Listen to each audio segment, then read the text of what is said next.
I worked 2 jobs to pay for my sister's education, and in return, she had the nerve to call me a loser at a family dinner. She didn't see it coming when I cut off her rent payments and told everyone exactly why she couldn't keep up her fancy lifestyle anymore. It all started when my younger sister, Lauren, got accepted into her dream college. You'd have thought she won a Nobel Prize the way the whole family reacted.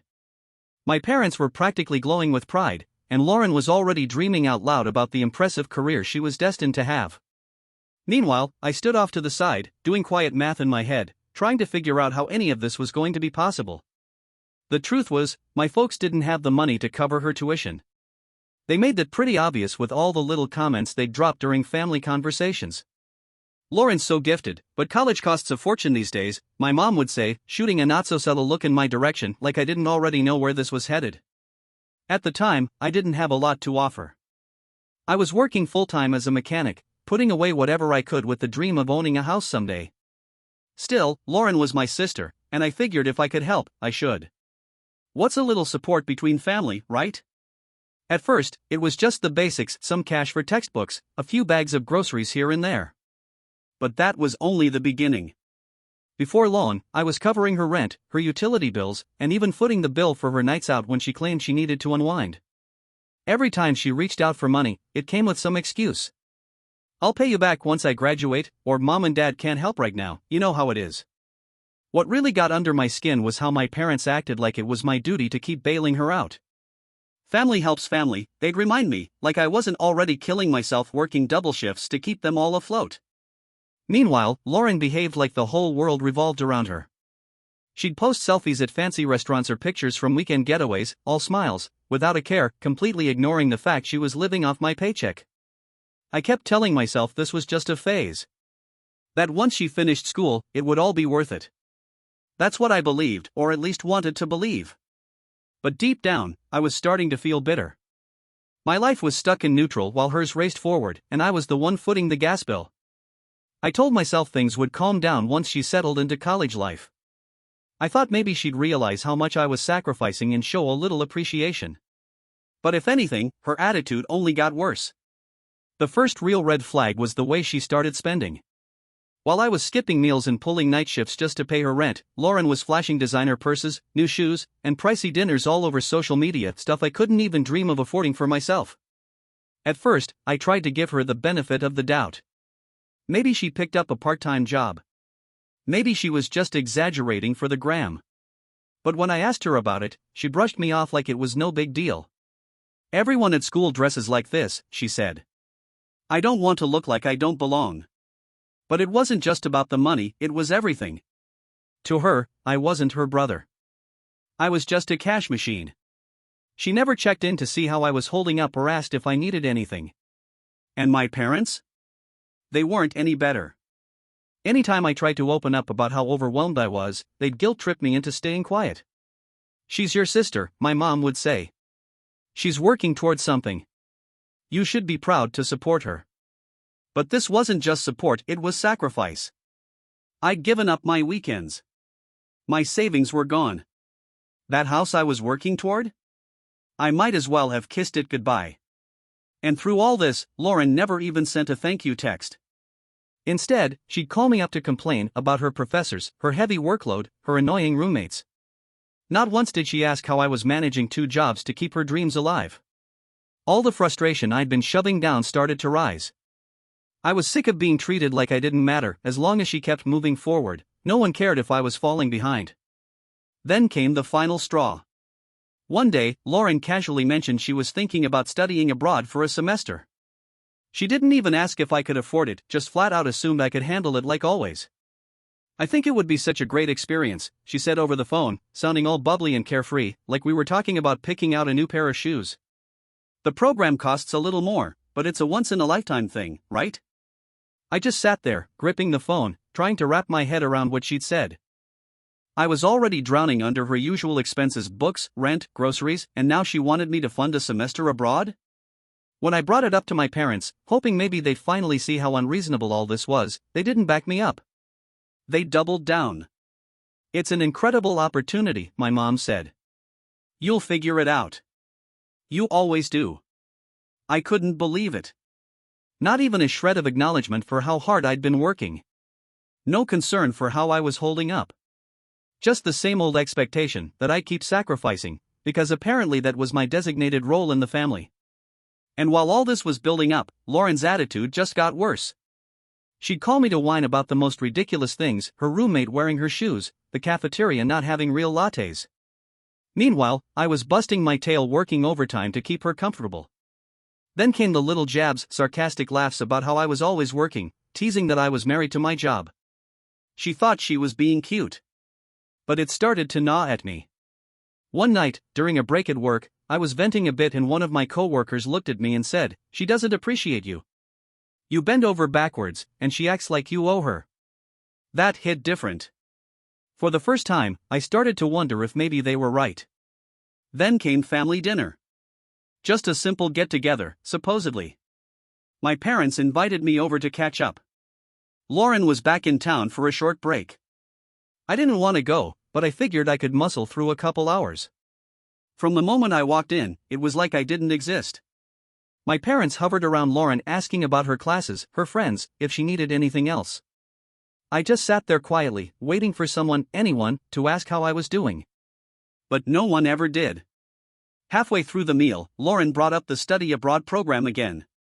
She went on and on about how amazing it was, how all her friends were doing it. Then she looked straight at me and said, "Hope you're ready for a little extra work, big brother. These programs aren't cheap." I froze. I couldn't believe she had the nerve to say that in front of everyone like it was already settled. I tried to keep it light. "Maybe you should get a part-time job," I said. She laughed, like I'd told a joke. "Me? A job? That's funny. I'm too busy with school." And that was it. I put down my fork, stared at her, and said, "You're joking, right?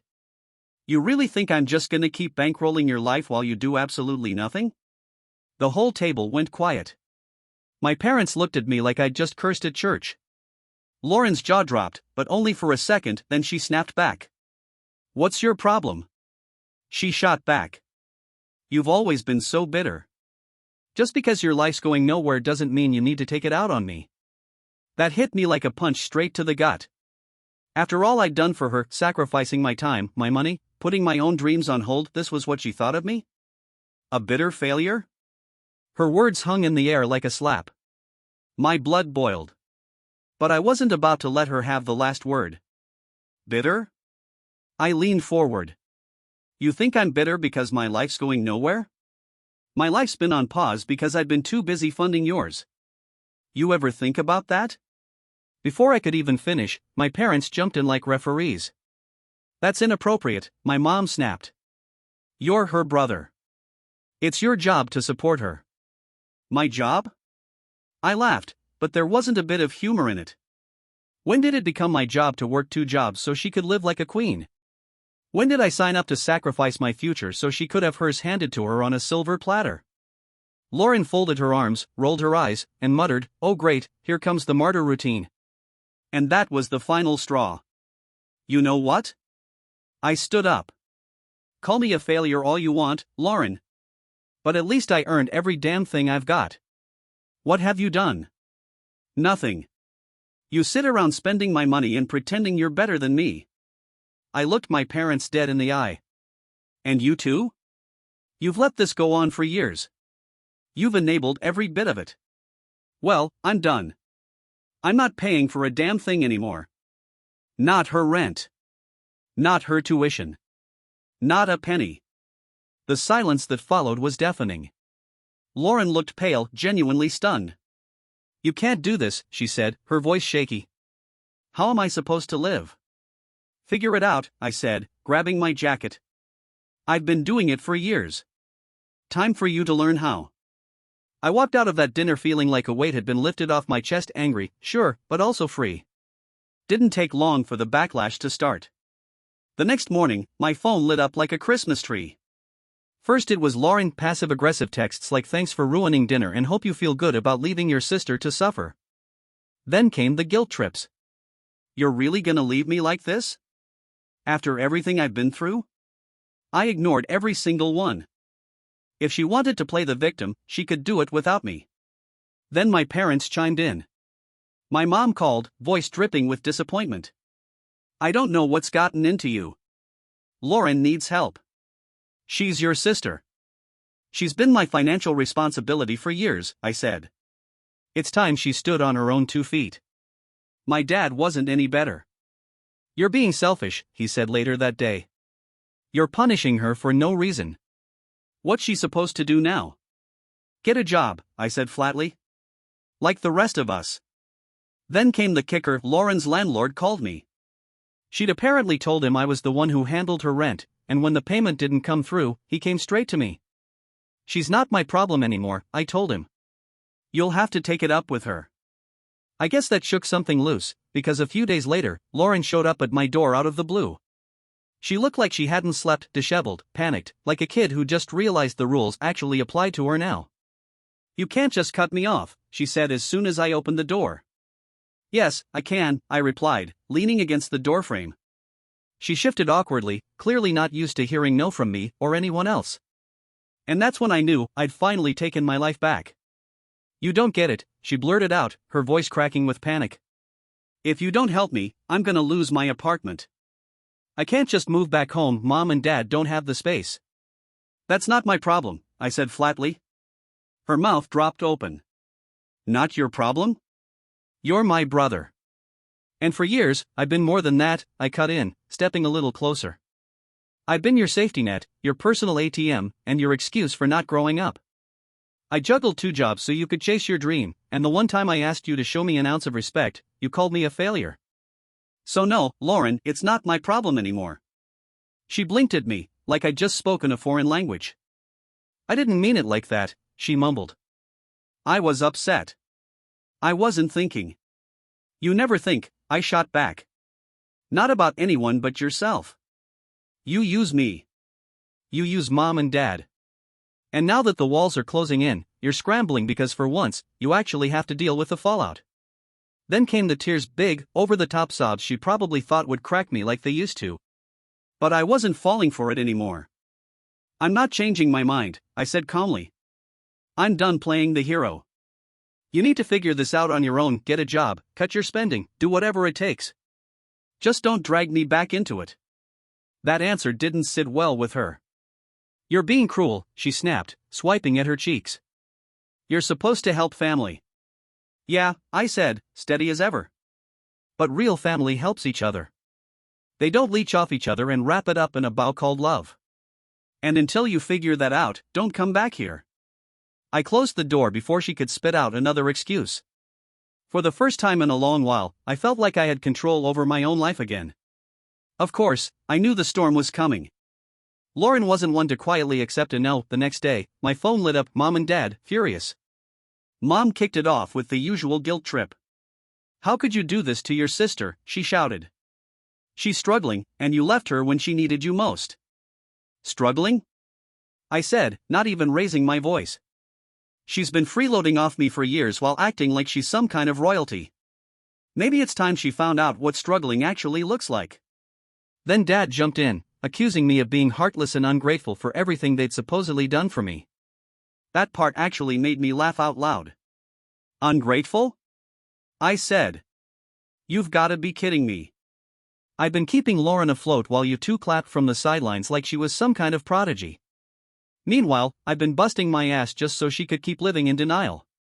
Funny thing was, the more I laid it all out, the quieter they got.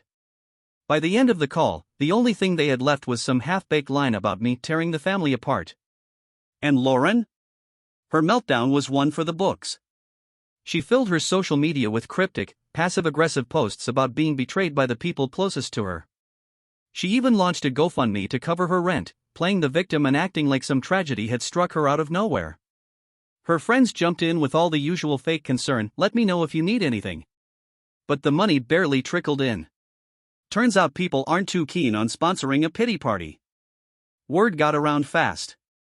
My aunt called me up after hearing some half-truth from Mom, convinced I was being a jerk.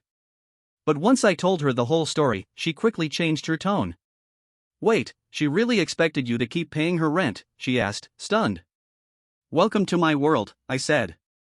Then Mom and Dad showed up at my door, and that's when it really hit me, this wasn't just about Lauren's entitlement anymore.